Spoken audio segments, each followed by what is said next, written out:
Hello guys, നമ്മൾ റോക്കിയിൽ വീണ്ടും പുതിയ അപ്ഡേഷൻസ് കൊണ്ടുവന്നിട്ടുണ്ട്.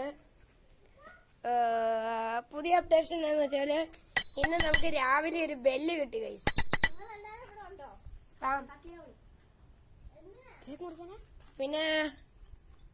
പിന്നെ നമ്മള് ലൈറ്റിന്റെ ബാറ്ററി ഇരുന്നു, ബാറ്ററി ഒരെണ്ണം മേടിച്ചു. പിന്നെ ഫ്രണ്ടില് ആ ബാറ്ററി എല്ലാം ഉണ്ട്. പിന്നെ ഇത്രേ ഉള്ളൂ. പിന്നെ ബ്രേക്ക് ശകലം അഴിഞ്ഞിട്ടുണ്ട്, ബ്രേക്ക് ശകലം മുറുക്കണം. ഇതുണ്ടോ പാഡ് കണ്ടോ ഗൈസ്, കരിയുപോലെ. ഈ ഫ്രണ്ടിലത്തെയാണ് ഇത്. ഇവിടെ ഒരു ഭാഗം മാത്രം തേഞ്ഞ് ഇരുന്നിട്ട് ബാക്കി ഭയങ്കര കട്ടിയായിരിക്കുക. ഇത്രേ ഉള്ളൂ. ഞാൻ ബെല്ലും വെച്ചോണ്ടൊരു റൈഡ് പോകാം. അച്ചുവിൻ്റെ നമ്മൾ ഫോം പിടിച്ചിട്ടുണ്ട്.